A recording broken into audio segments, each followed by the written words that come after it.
పరలోకమందున్న ప్రభువా, నీ చెంతకు చేరిన ఈ బిడ్డ ఆత్మకు శాంతి కలిగించుము.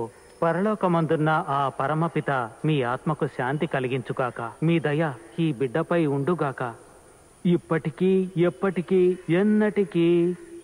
ఆమేన్. ఈ బిడ్డను ప్రభు చెంతకు చేర్చే సమయం ఆసన్నమైనది. అందరూ ప్రార్థించుడి.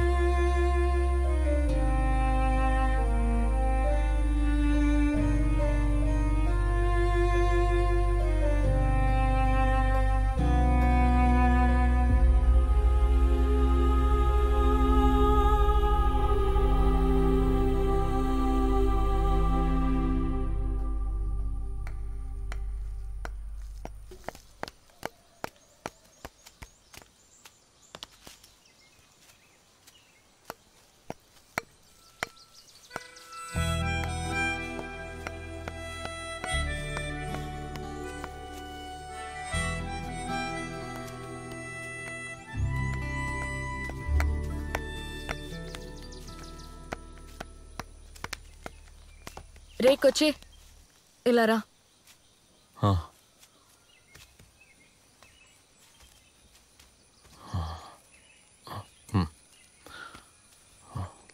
ఏంట్రా ఇదంతా? ఏది? కొద్ది రోజులుగా నేను గమనిస్తున్నా.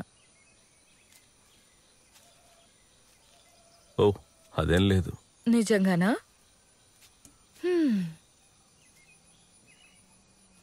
ఓయ్ మేరీ, ఒకసారి ఇట్రా.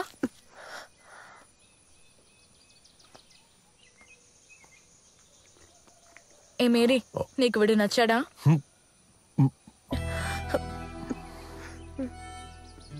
వీడికి నువ్వంటే ఇష్టమని నాకు తెలుసు.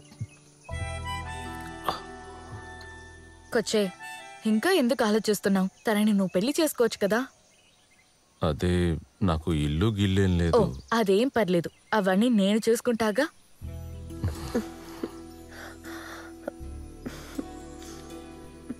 సరే, నువ్వు వెళ్ళు.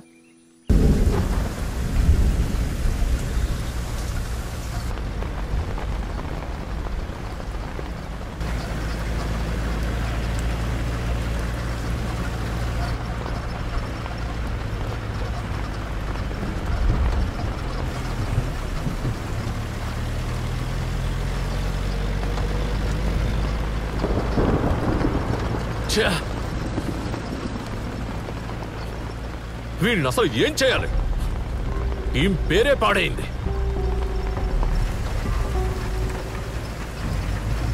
ఒక్క మ్యాచ్ కూడా ఇంతవరకు ఓడింది లేదు. ఇక ఆఖరిగా ఈ దొంగ నా కొడుకుతో నేను ఈసారి ఆడను. నిజంగా చెప్తున్నా, ఈసారి. నువ్వు నోరు మూసుకోరా. నేను ఇప్పుడు మాట్లాడటమే సమస్య. వీడి వల్ల ఏమీ కాలేదా? నువ్వు మోసం చేసావా? లేదు కదా. అలాంటప్పుడు మోసం చేసినోడు మోసపోయినోడు ఇద్దరు మాట్లాడకూడదు, ఎవరు మాట్లాడకూడదు.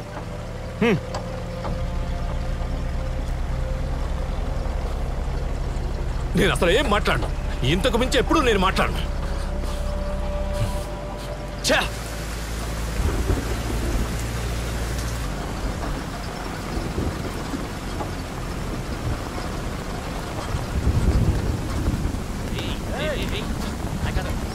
ఏమైంది?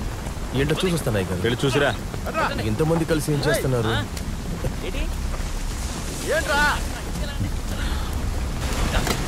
ఏమైందన్నా? కొండ చర్యలు విరిగి పడుతున్నాయి. 2-3 ఇళ్లు కూడా కూలిపోయాయి.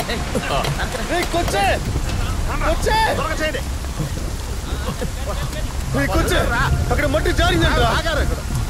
అయ్యగారు పక్క త్వరగా రండి. ఏమంటున్నావురా?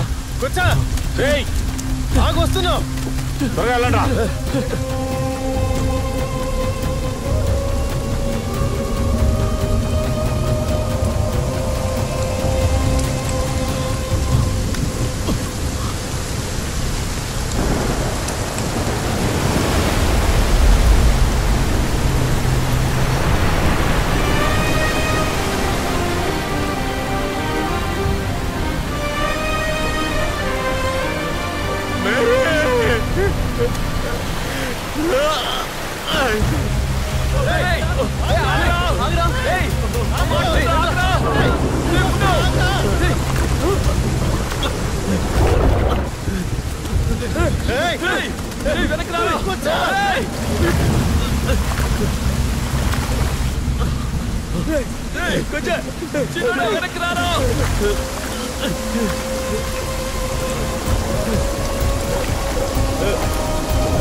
పోటీ ప్రారంభమైంది.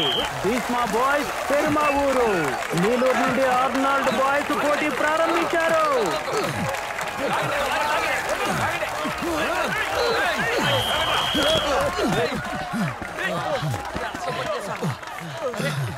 సరిగ్గా తాడు లాగడు కూడా రాలేదు. కొంచెం కూడా సిగ్గు లేకుండా పాల్గొనడానికి వచ్చారు చూడు.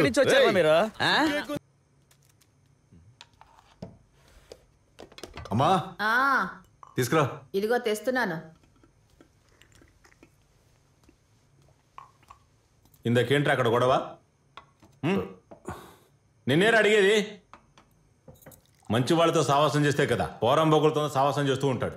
పనికి మొన్న పెదవా జిమ్ ఒకటి మొదలు పెట్టాడు, అది అలాగే ఉంది. నెల నెల ఫీజు కూడా తీసుకోవడం లేదు. తీసుకున్నావంట్రా? ఇలా అయితే ఎందుకు పనికిరావు. ఏదైనా పనికొచ్చే పని చూడు, అప్పుడే ఇంకో పెళ్లి గురించి ఆలోచించగలం. అయ్యింది ఏదో అయ్యింది. మీరు నా కోసం ఏం చేయక్కర్లేదు. వీడి మంచి కోసం ఏదైనా చెప్దాం అనుకుంటే వెంటనే వీడి కోపం వస్తుంది. మంచి విషయమా? మీరే కదా తీసుకొచ్చారు ఆ సంబంధం. ఆస్ట్రేలియా అమ్మాయి, నర్సు, మంచి జీతం, తొక్క తోలని. మీ అత్యాసే నా జీవితాన్ని ఇలా పాడు చేసింది.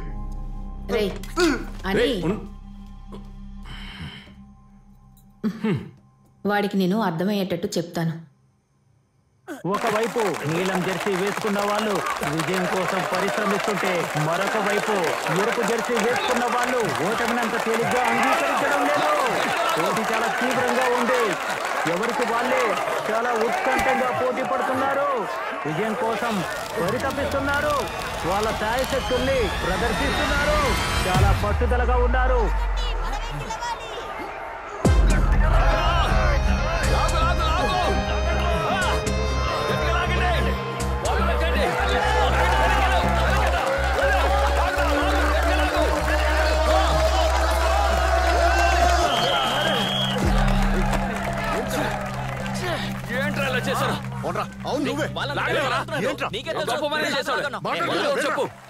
నేను చెప్పిందంటే మీరు చేసింది లాగుంటుంటే ఏంట్రా?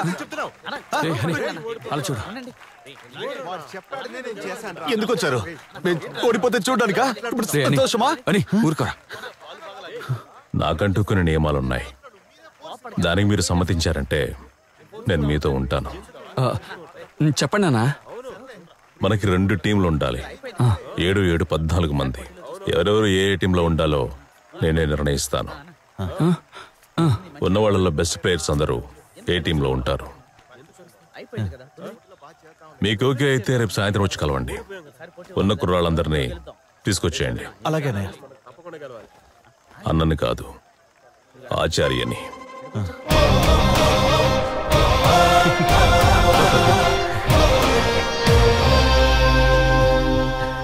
ఆయన ఒప్పుకున్నాడు. ఇకపై ఆయన మన కోచ్. అలాగే అలాగే ఇంకా లాగండి గట్టిగా.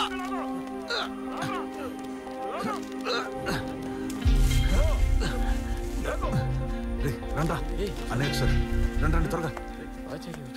బీటీ మీది ఆచార్య అదిగో అక్కడున్నారు. అలాగే వీళ్ళు కూడా. ఈరోజు అందరూ కరెక్ట్ టైంకి వచ్చారు. ఇకపై ప్రతిరోజు అందరూ ఇదే విధంగా రావాలి.